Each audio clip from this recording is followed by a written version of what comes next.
तत्पुरुषाय विद्महे वक्रतुण्डाय धीमहि तन्नो दन्दिः प्रचोदयात्। ॐ साईश्वराय विद्महे सत्यदेवाय धीमहि तन्नः सर्वः प्रचोदयात्। ॐ जयन्ती मंगलकाली भद्रकाली कपालिनी दुर्गा क्षमा शिवदात्री स्वाहा स्वदा नमोस्तुते। ॐ शांति शांति शांति। Sairam Lin, Sairam from Malaysia. Sairam Sharma, Sairam from New Zealand. And thank you, Swami, for allowing us to continue with part 3 of Swami on the universe and creation. And we welcome our viewers. You give us such wonderful ideas for talks, and we thank each and every one of you for your comments and your input. It is very, very valuable to Sharma and I. So our topic today is Swami, the Universe and Creation, Part 3.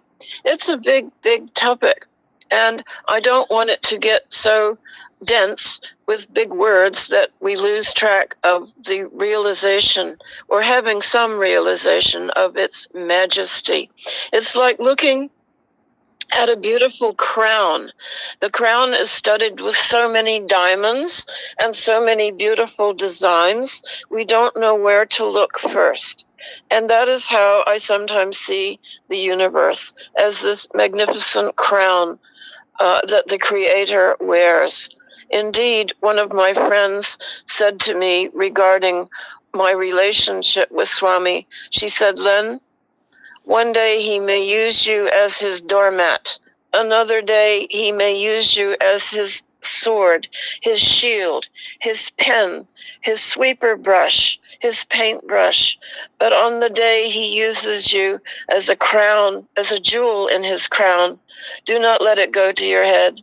Let you only say, Sairam, Sairam, Sairam." Now this is a very good graphic that we can picture in our minds of the universe as a crown of the Creator.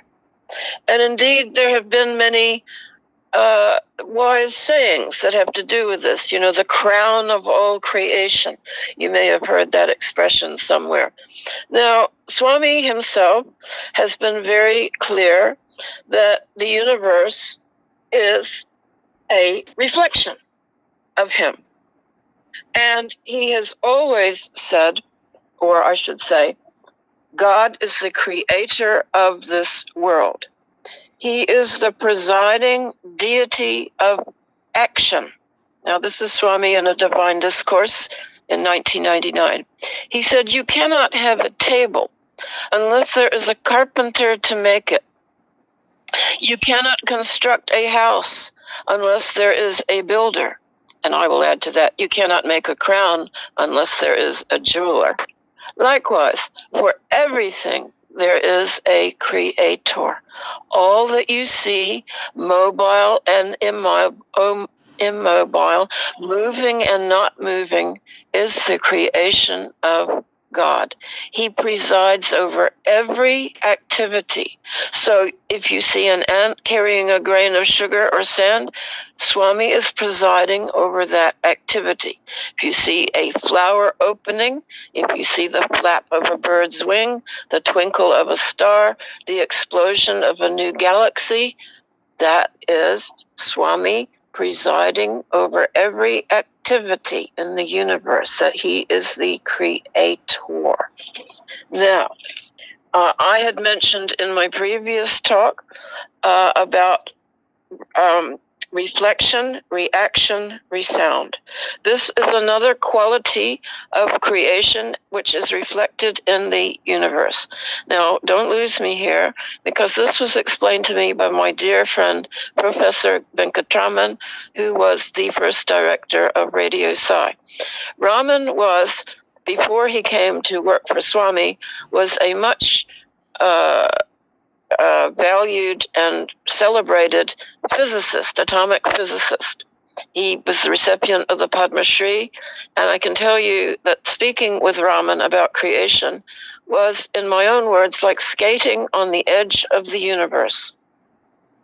He could talk in quasars, in quantum theory, in atoms and molecules, and it took all of my attention to keep up with him. But I always remember him teaching me reflection, reaction, resound. This is the equation for atomic energy. This is the equation for everything, every process that takes place in God's creation in the universe, from the birth of a star to the way we react when someone throws a snowball at us, or starts or picks a fight with us, or when we taste something absolutely delicious. Let's use that for an example. We taste a delicious sweet. The sweet is reflecting what we like. We see a sweet, we go, oh, I like that. So we are reflecting. The sweet hits our tongue. Oh, there's this explosion of delicious taste. We react, and then we go, mmm. That's the Om. We are resounding, the sound of Om reflecting through the universe. Now, I know you're laughing that every time you say you're saying Om, but aren't you? Aren't you? Om. Now I'm letting you have a little peek into some of what I call God's jokes, Swami's cosmic jokes. In fact, if I may get off the topic for one moment, someone said to me, oh, everything is doom and gloom these days. I said, what? Don't talk to me like that. Look at the word doom. It is saying, do Om. Keep your mind on your spiritual life. Look at gloom. Glow Om, radiate the beauty of the Om in every word, thought, and deed you give off. You're a light. You're a light in this universe. You're like a star in the sky. You're like the flame of a candle. You're like the twinkle in a cat's eye. So this is the basic equation that is holding the universe together. Reflection, reaction, resound. Think of that. You will see it happening all around you every day. It is the same equation being played out in different ways. The seed is in the ground. The ground is warmed by the sun. A drop of rain falls. The seed begins to expand. The seed begins to grow. It pushes through the soil. It begins to flower. It begins to fruit. Its beauty is being radiated. Reflected, reaction, resound, resounding through the universe. We're getting into some deep territory here, but I don't mind. Swami says you've got to dig deep to get the pearls. And I will then continue with what Swami said about Brahma, which I have mentioned in my previous talk. Swami says in summer showers in Vrindavan that Brahman is truth and the world is an illusion. The world is filled with Brahman, and the whole world or universe is only an illusionary manifestation of Brahman.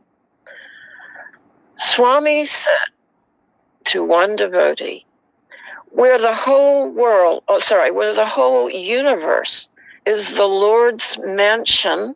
Now picture this, a beautiful mansion. Where do we search for a main entrance to this mansion? Play on the strings of life as you play on the strings of a veena, so that the tears of joy and bliss flow. The door to the Lord's mansion is always open. There is something unreal in asking such an open door to be opened for you. In other words, if the door's open, you don't ask it to open, do you? Queries and doubts are the only result of distortions of one's mind. One does not have to search for Brahman in some distant chosen place. One should find Brahman as one's daily life in all the things that come from the smallest thing that you come across to the biggest thing. Now that's what I was just talking about. Swami says the aspect of Brahman is something which is beyond time and space. And if we want to understand it, we ourselves must adopt methods which are above and beyond time. Brahman is in our own heart and within our own selves. And provided we get into a state of meditation, we can enjoy the bliss of recognizing Brahman everywhere.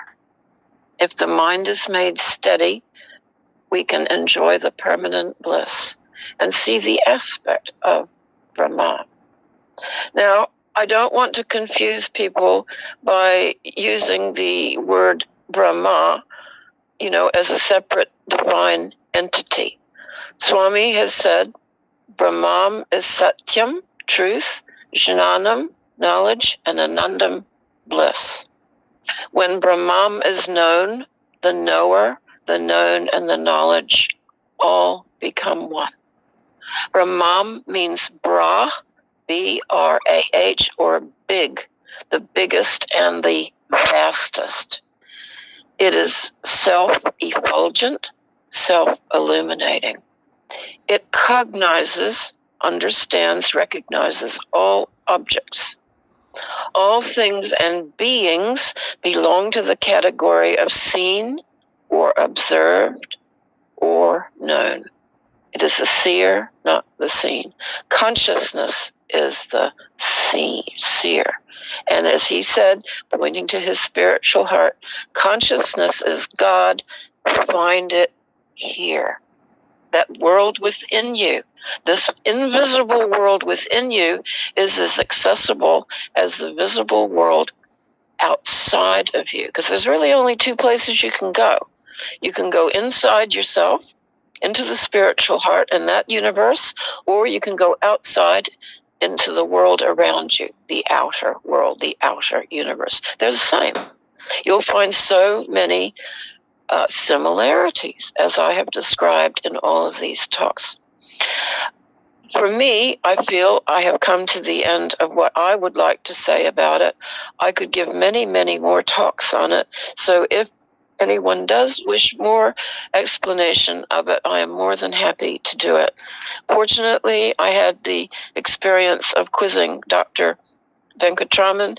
He said to me, Len, us scientists who went to see Swami, we were full of doubts.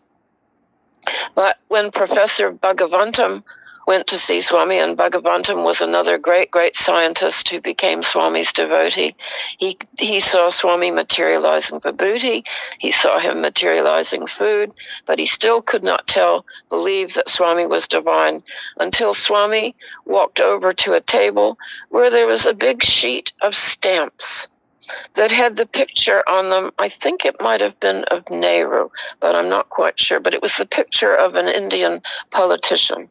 Swami moved his hand across the sheet of stamps, and all of the pictures of Nehru turned into Swami's photo, Swami's picture.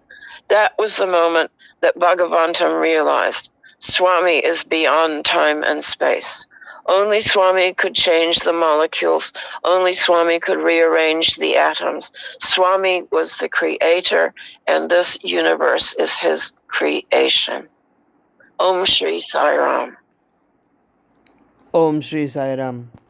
Om Tasmat Karunya Bhavena Raksha Raksha Sai Ishvara. Hari Om Tat Sat Shri Sai Ishvara Arpanamastu. Om Shanti Shanti Shanti.